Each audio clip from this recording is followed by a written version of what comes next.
संसद की आचार समिति की सिफारिश पर लोकसभा ने ध्वनिमत से तृणमूल सांसद महुआ मोइत्रा को निष्कासित कर दिया। महुआ मोइत्रा पर पैसे लेकर सवाल पूछने और लोकसभा सदस्य पोर्टल की लॉगिन आईडी साझा कर देश की सुरक्षा से खिलवाड़ करने का मामला था। आचार समिति की रिपोर्ट पर संसदीय कार्यमंत्री प्रहलाद जोशी ने प्रस्ताव रखा, जिसके बाद इस पर चर्चा शुरू हुई। चर्चा में कांग्रेस, टीएमसी, जेडीयू जैसे विपक्षी दलों के सांसदों ने हिस्सा लिया। कांग्रेस के सदस्यों ने कहा कि एथिक्स समिति की रिपोर्ट पेश होने के बाद समय दिया जाना चाहिए था। वहीं टीएमसी महुआ को सदन में बोलने की अनुमति मांग रही थी। संसदीय कार्यमंत्री ने साफ किया कि जब 2005 में सवाल पूछने के बदले 10 सांसदों को निकाल दिया गया था, तब की समिति के दोषी पाए जाने के बाद उन्हें सदन में बोलने की अनुमति नहीं दी गई थी। सत्ता पक्ष की तरफ से भी चर्चा के दौरान सांसदों ने अपनी बात रखी। बीजेपी सांसद अपराजिता सारंगी ने कहा कि महुआ मोइत्रा को समिति ने अपना पक्ष रखने का पूरा मौका दिया था। बीजेपी सांसद निशिकांत दुबे की शिकायत पर महुआ मोइत्रा का मामला लोकसभा की आचार समिति को सौंपा गया था। महुआ मोइत्रा को संसद की लॉगिन साझा करने और सवाल पूछने के बदले गिफ्ट लेने का दोषी पाया गया। झारखंड से कांग्रेस के राज्यसभा सांसद धीरज साहू और उनके करीबियों के ठिकानों पर आयकर विभाग की छापेमारी में 200 करोड़ रुपए से अधिक कैश बरामद किए गए हैं। आयकर विभाग की टीम ने कांग्रेस सांसद के ओडिशा और झारखंड के ठिकानों पर छापेमारी की है। छापेमारी के दौरान एजेंसी को इतना कैश मिला है कि उससे गिनने में 2 से 3 दिन लग गए। धीरज साहू एक बड़े उद्योगपति हैं और शराब बनाने वाली company Baldev Sahu and group of companies से जुड़े हैं। कांग्रेस सांसद से मिले कैश के बाद कई दलों के नेता उन पर निशाना साधने लगे। उधर प्रधानमंत्री नरेंद्र मोदी ने भी इस छापेमारी को लेकर कांग्रेस पर तंज कसा। इतनी बड़ी नकदी बरामद होने पर भाजपा ने कांग्रेस पर भ्रष्टाचार को लेकर हावी होते दिख रही है। भाजपा सांसद निशिकांत दुबे ने इस मामले में कांग्रेस पर हमला बोलते हुए कहा कि इसका जवाब कांग्रेस और राहुल गांधी को देना चाहिए। भाजपा प्रवक्ता गौरव भाटिया ने कहा कि कांग्रेस सांसद के ठिकानों से मिले कैश से साबित होता है कि भ्रष्टाचार से कांग्रेस और उसके नेताओं का गहरा रिश्ता है। प्रधानमंत्री नरेंद्र मोदी ने राजधानी दिल्ली स्थित लाल किले के प्रांगण में प्रथम भारतीय कला, वास्तुकला और डिजाइन 2023 का शुभारंभ किया। 9 से 15 दिसंबर तक चलने वाले इस समारोह में रोजाना अलग अलग थीम पर आधारित प्रदर्शनियां लगाई जाएंगी। शुभारंभ समारोह को संबोधित करते हुए पीएम मोदी ने भारतीय कला और शिल्प की शानदार परंपरा को सराहा। पीएम ने कहा कि आज भी भारत की संस्कृति, हमारी प्राचीन धरोहरें पूरी दुनिया के पर्यटकों को आकर्षित करती हैं। पीएम ने कहा कि आज देश विरासत पर गर्व की भावना लेकर अपने उस गौरव को फिर से आगे बढ़ा रहा है। पीएम ने देश की विविधता का जिक्र करते हुए कहा कि यह हमें आपस में जोड़ती है। पीएम ने लाल किले पर आत्मनिर्भर भारत सेंटर फॉर डिजाइन का भी उद्घाटन किया। ये केंद्र वोकल फॉर लोकल के विजन को मजबूती प्रदान करते हुए नए डिजाइन और नवाचारों के साथ कारीगर समुदायों को सशक्त बनाएगा। पीएम मोदी ने स्मारक डाक टिकट भी जारी किया। पीएम ने कहा कि आज आजादी के अमृतकाल में भारत सांस्कृतिक समृद्धि के नए आयाम गढ़ रहा है, इसके लिए ठोस प्रयास कर रहा है। ये समारोह कलाकारों, वास्तुकारों, डिजाइनरों, फोटोग्राफरों, संग्राहकों, कला पेशेवरों और आम लोगों के बीच अहम सेतु के तौर पर काम करेगा। इस पहल से सांस्कृतिक संवाद भी और मजबूत होगा। प्रधानमंत्री नरेंद्र मोदी ने देहरादून में आयोजित उत्तराखंड वैश्विक निवेशक शिखर सम्मेलन का उद्घाटन किया। उत्तराखंड को निवेश के एक नए केंद्र के रूप में स्थापित करने की दिशा में उत्तराखंड वैश्विक निवेशक सम्मेलन एक कदम है। 2 दिवसीय उत्तराखंड वैश्विक निवेशक शिखर सम्मेलन को शांति से समृद्धि विषय पर आयोजित किया गया है। इस शिखर सम्मेलन में दुनिया भर से हजारों निवेशक और प्रतिनिधियों की भागीदारी है। प्रधानमंत्री नरेंद्र मोदी ने स्थानीय उत्पादों को बढ़ावा देने के लिए उत्तराखंड सरकार द्वारा की गई पहल हाउस ऑफ हिमालयाज का शुभारंभ किया। प्रधानमंत्री नरेंद्र मोदी ने कहा कि देश के लोग अब अस्थिरता नहीं चाहते हैं। उन्होंने हाल के विधानसभा परिणामों का जिक्र किया और कहा कि जनता ने स्थिर सरकार के लिए वोट दिया है। पीएम ने कहा कि उत्तराखंड पर्यटन का एक सशक्त ब्रांड बनकर उभरने वाला है। उन्होंने कहा कि सरकार देश भर में थीम आधारित पर्यटन का विकास कर रही है। पीएम ने लोगों से देश के बाहर शादी करने के बजाय यहीं पर इसका आयोजन करने का आह्वान किया। उन्होंने वेड इन इंडिया का भी मंत्र दिया। पीएम मोदी ने निर्यात आधारित अर्थव्यवस्था बनाने पर जोर दिया। उन्होंने कहा कि आज स्थानीय आपूर्ति श्रृंखला को मजबूत करने का समय है। प्रधानमंत्री नरेंद्र मोदी ने विभिन्न उद्योगों से जुड़ी एक प्रदर्शनी का भी अवलोकन किया। इस दौरान उन्होंने सभी हितधारकों से उनके उत्पादों के बारे में जानकारी ली। उत्तराखंड के मुख्यमंत्री पुष्कर सिंह धामी ने पीएम मोदी की अगवानी की। उत्तराखंड वैश्विक निवेशक शिखर सम्मेलन के शुभारंभ से पहले पीएम मोदी का देहरादून की सड़कों पर उत्तराखंड वासियों ने भव्य स्वागत किया। अपने प्रिय नेता की एक झलक पाने के लिए लोग बड़ी संख्या में मौजूद रहे। अभी हाल में ही संपन्न विधानसभा चुनाव में मिली प्रचंड जीत के बाद लोग प्रधानमंत्री नरेंद्र मोदी का स्वागत करने के लिए उत्साह से भरे हुए दिखे। पीएम मोदी ने भी सभी का हाथ हिलाकर अभिवादन किया। रिजर्व बैंक ऑफ इंडिया के गवर्नर शक्तिकांत दास ने आज मौद्रिक समीक्षा बैठक के नतीजों का ऐलान किया। केंद्रीय बैंक ने लगातार 5वीं बार फिर से रेपो रेट को स्थिर रखते हुए उसमें कोई बदलाव नहीं किया है। आरबीआई के फैसले के बाद एक बार फिर से ब्याज दर 6.5% पर बना हुआ है। रेपो रेट के साथ ही स्थायी जमा सुविधा और सीमांत स्थायी सुविधा दरों को भी स्थिर रखा गया। दूसरी तिमाही के जीडीपी आंकड़े का असर आरबीआई की मौद्रिक समीक्षा बैठक पर दिखाई दिया है। आरबीआई गवर्नर ने जीडीपी की दर को बढ़ाते हुए चालू वित्त वर्ष 2024 के लिए वास्तविक जीडीपी वृद्धि 7% रहने का अनुमान जताया है। मौद्रिक समीक्षा बैठक में लिए गए फैसलों की जानकारी देते हुए आरबीआई गवर्नर ने कहा कि इस साल के लिए खुदरा महंगाई दर 5.4% रहने की उम्मीद है।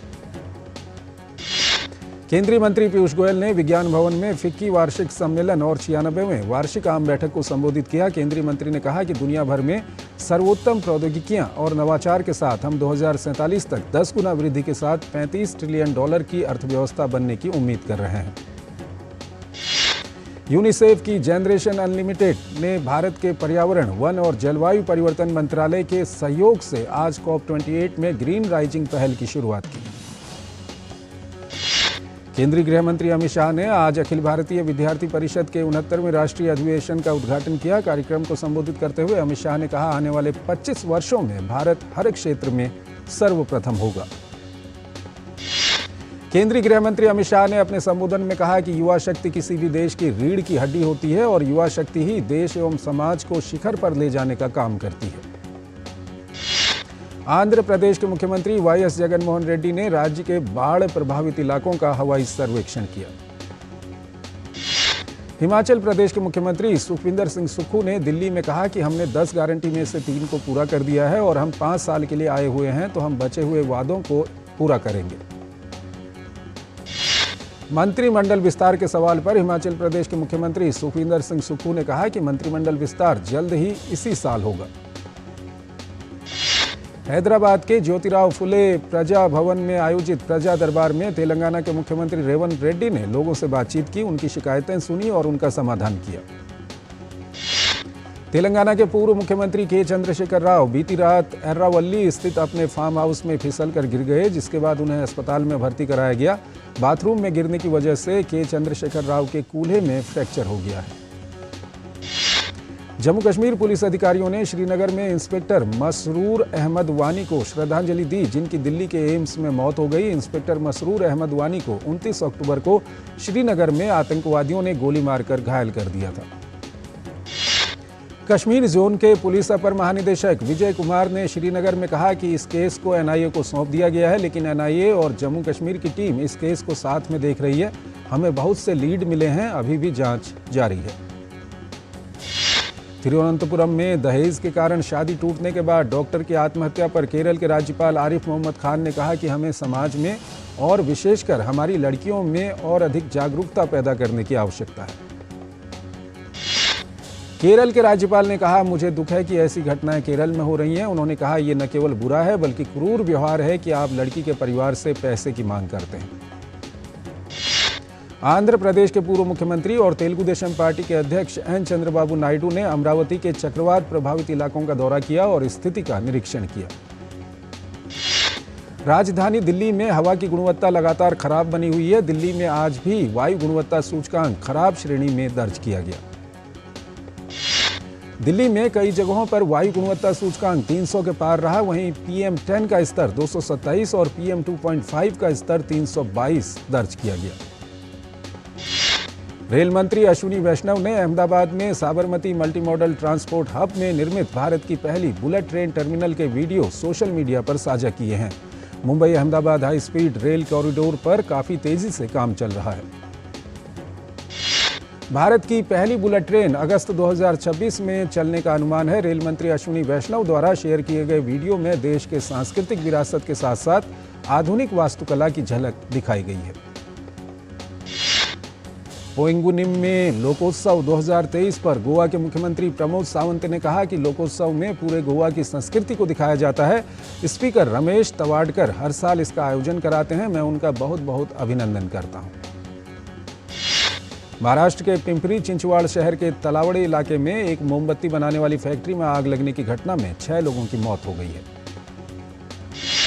मुंबई में केंद्रीय प्रशासनिक न्यायाधिकरण के नए कार्यालय का उद्घाटन करने पहुंचे मुख्य न्यायाधीश ने कहा कि 16 राज्यों में हाल में हुए न्यायिक परीक्षाओं में 14 राज्यों में आधे से ज्यादा पदों पर महिलाओं की भर्ती हुई है। सीजेआई डीवाई चंद्रचूड़ ने कहा कि प्रशासनिक मामलों के निपटारे के लिए न्यायपालिका सजग है एवं ये सुनिश्चित किया जा रहा है कि इन मामलों में गैर जरूरी विलंब न हो। राजनीतिक पार्टियों के चुनावी खर्चे की सीमा तय करने की मांग को लेकर दायर याचिका पर सुप्रीम कोर्ट ने सुनवाई से इनकार कर दिया है। अपने फैसले में सुप्रीम कोर्ट के सीजेआई ने कहा कि ये सब नीतिगत मामले हैं जो पूरी तरह विधायिका के अधिकार क्षेत्र में आते हैं, इसलिए कोर्ट अपनी ओर से इस बारे में कानून बनाने के लिए निर्देश नहीं दे सकता।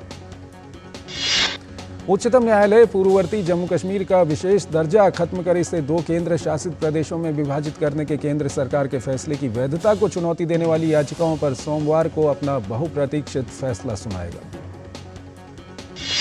304 अंकों की उछाल के साथ सेंसेक्स 69,825 पर बंद हुआ। बाजार में आईटी, बैंकिंग और रियल एस्टेट के शेयरों की खरीद में तेजी देखी गई।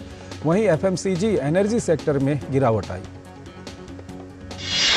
मार्केट में आई तेजी, निफ्टी 68 अंक चढ़कर 20,969 अंकों पर हुआ बंद। निफ्टी में लगातार छठे हफ्ते 3.46% की बढ़त दर्ज की गई। ये जुलाई 2022 के बाद सबसे बड़ी बढ़त है। देश में प्याज की बढ़ती कीमतों के मद्देनजर प्याज के निर्यात पर मार्च 2024 तक प्रतिबंध लगाया गया। यात्री और वाणिज्यिक वाहनों सहित इलेक्ट्रिक वाहन की कुल खुदरा बिक्री नवंबर में 25.5% बढ़कर 1,52,606 इकाई हो गई। अंतर्राष्ट्रीय स्तर पर कच्चे तेल की कीमतों में जबरदस्त उछाल आने के बाद भी घरेलू स्तर पर पेट्रोल और डीजल की कीमतें आज स्थिर रही। एप्पल ने भारतीय मार्केट को दी उम्मीदें। रिपोर्ट के अनुसार एप्पल का लक्ष्य भारत में प्रतिवर्ष 50 मिलियन से अधिक आईफोन बनाने का है। मैक्स हेल्थ केयर 940 करोड़ रुपए की डील में स्टारलिट मेडिकल सेंटर का अधिग्रहण करेगी। रक्षा मंत्रालय ने डिजिटल कोस्ट गार्ड परियोजना के लिए टेलीकॉम कंसल्टेंट्स इंडिया लिमिटेड के साथ 588 करोड़ रुपए से ज्यादा का एमओयू साइन किया है। विप्रो की मुख्य विकास अधिकारी स्टेफनी ट्रॉटमैन के उन्होंने अपना पद छोड़ दिया है। 3 साल पहले बनी थी कंपनी का हिस्सा। विप्रो कर रहा है अपने शीर्ष प्रशासन में बदलाव। सराफा बाजार में सोने के भावों में 100 रुपये प्रति किलोग्राम की वृद्धि हुई। वहीं चांदी में 228 रुपये प्रति किलोग्राम की बढ़त देखी गई। सोना 62,700 रुपये प्रति 10 ग्राम और चांदी 74,541 रुपये प्रति किलोग्राम रही। रुपया अमेरिकी डॉलर के मुकाबले 2 पैसे लुढ़क कर 83.38 पर रहा। अमेरिकी डॉलर की मजबूती और कच्चे तेल की कीमतों में उछाल के कारण निवेश पर असर पड़ा। जिंदल स्टेनलेस लिमिटेड 2035 तक अपने कार्बन उत्सर्जन में 50% की कटौती करेगा। कंपनी ने पहली बार संयुक्त राष्ट्र के जलवायु शिखर सम्मेलन COP28 में हिस्सा लिया है। इजराइल का दावा, पिछले 24 घंटों में गाजा में जमीनी, हवाई और नौसैनिक बलों द्वारा 450 से अधिक लक्ष्यों पर हमला किया गया है। आईडीएफ का दावा, उसके सैनिकों ने गाजा के अल अजहर विश्वविद्यालय में इमारतों और बुनियादी ढांचे पर हमला किया। इजराइल के पूर्व सेना प्रमुख और कैबिनेट मंत्री गादी ईसेनकोट के बेटे की गाजा में जारी संघर्ष में मौत हुई। अमेरिकी विदेश मंत्री एंटनी ब्लिंकन ने कहा कि इजराइल ने वादा किया था कि आम नागरिकों की सुरक्षा की जाएगी, लेकिन उनके वादे और असल नतीजों में अंतर दिख रहा है। रूस में 2024 में होने वाले चुनाव में एक बार फिर पुतिन आजमाएंगे अपनी किस्मत। डेनमार्क में सार्वजनिक जगहों पर कुरान जलाने पर बैन लगा दिया गया है। 179 सदस्यों वाली संसद में 94 सदस्यों ने पक्ष में और 77 सदस्यों ने विरोध में वोट डाला। स्लोवाकिया के प्रधानमंत्री फीको द्वारा विशेष अभियोजक के कार्यालय को समाप्त करने की योजना के विरुद्ध विपक्ष ने विरोध प्रदर्शन किया है। एथेंस की यात्रा के दौरान तुर्की के राष्ट्रपति रेसेप तैयप एर्दोआन ने ग्रीस के साथ संबंधों को नया आयाम देने का प्रयास किया। ताइवान ने 12 चीनी लड़ाकू जेट और एक संदिग्ध मौसम गुब्बारा ताइवान के तट पर देखा। अंडर 19 क्रिकेट एशिया कप में भारतीय टीम ने जीत के साथ अपने अभियान की शुरुआत की है। महिला क्रिकेट में भारत और इंग्लैंड के बीच 3 मैच की T20 सीरीज का दूसरा मुकाबला शनिवार को वानखेड़े के मैदान पर खेला जाएगा। जिम्बाब्वे और आयरलैंड के बीच हरारे स्पोर्ट्स क्लब में 3 मैचों की T20 सीरीज के पहले मुकाबले को जिम्बाब्वे ने आखिरी गेंद पर रोमांचक अंदाज में सिर्फ 1 विकेट से जीत लिया। इंग्लैंड और वेस्टइंडीज के बीच 3 मैच की वनडे सीरीज का तीसरा मुकाबला शनिवार को खेला जाएगा। बांग्लादेश और न्यूजीलैंड के बीच खेले जा रहे दूसरे टेस्ट के तीसरे दिन का खेल खत्म होने तक बांग्लादेश ने अपनी दूसरी पारी में 2 विकेट के नुकसान पर 38 रन बना लिए हैं। भारतीय क्रिकेट कंट्रोल बोर्ड यानी BCCI ने महिला प्रीमियर लीग के लिए एक समिति की घोषणा की जो WPL को नई ऊंचाइयों पर ले जाने में महत्वपूर्ण भूमिका निभाएगी। भारत के तेज गेंदबाज मोहम्मद शामी को ट्रेविस हेड और ग्लेन मैक्सवेल के साथ नवंबर महीने के लिए ICC men's player of the month award के लिए शॉर्टलिस्ट किया गया है। लंबे समय से स्टीवन स्मिथ के मैनेजर वेरन क्रेग ने पुष्टि की है कि स्मिथ अपने साथी डेविड वार्नर की तरह टेस्ट क्रिकेट से जल्दी संन्यास नहीं लेंगे। पुरुषों के जूनियर हॉकी विश्व कप में कल भारत का सामना कनाडा से होगा। नॉकआउट में पहुंचने के लिए भारत को बड़े अंतर से दर्ज करनी होगी जीत। वेलेंसिया में होने वाले 5 देशों के टूर्नामेंट के लिए भारतीय महिला हॉकी टीम के 22 सदस्यीय दल की घोषणा हुई। Masters champion Jon Rahm LIV Golf की 2024 की सबसे बड़ी साइनिंग बन गए हैं। ब्रिटेन की टेनिस खिलाड़ी एमा राडुकानु जनवरी के पहले सप्ताह में टेनिस टूर पर वापसी करेंगी। निक किर्गियोस को अगले साल जनवरी में होने वाले साल के पहले ग्रैंड स्लैम ऑस्ट्रेलिया ओपन के मेन ड्रॉ में जगह नहीं मिली है। ब्राजील के दिग्गज फुटबॉलर पेले का पूर्व क्लब सेंटोस अपने 111 साल के इतिहास में पहली बार शीर्ष घरेलू लीग से रेलीगेट हो गया है। फ्रांस के स्टार मिडफील्डर पॉल पोग्बा का इटालियन लीग सीरिया में खेलना मुश्किल लग रहा है। मशहूर अभिनेता जूनियर महमूद का 67 की उम्र में निधन हो गया है। लंबे समय से पेट के कैंसर से जंग लड़ रहे थे। उनका असली नाम नईम सैयद था। 256 से ज्यादा फिल्मों में अदाकारी की थी। 2019 में 67वें राष्ट्रीय फिल्म पुरस्कार 2019 में सर्वश्रेष्ठ बाल फिल्म का इनाम जीतने वाली फिल्म कस्तूरी सिनेमाघरों में रिलीज हुई। साउथ के अभिनेता यश की नई फिल्म टॉक्सिक का टाइटल टीजर रिलीज हुआ। सोशल मीडिया प्लेटफॉर्म इंस्टाग्राम पर पोस्ट करके जारी किया गया टाइटल टीजर। निकी मिनाज ने अपने एल्बम पिंक फ्राइडे 2 की ट्रैकलिस्ट रिलीज की। इस एल्बम में कुल 22 गाने होंगे।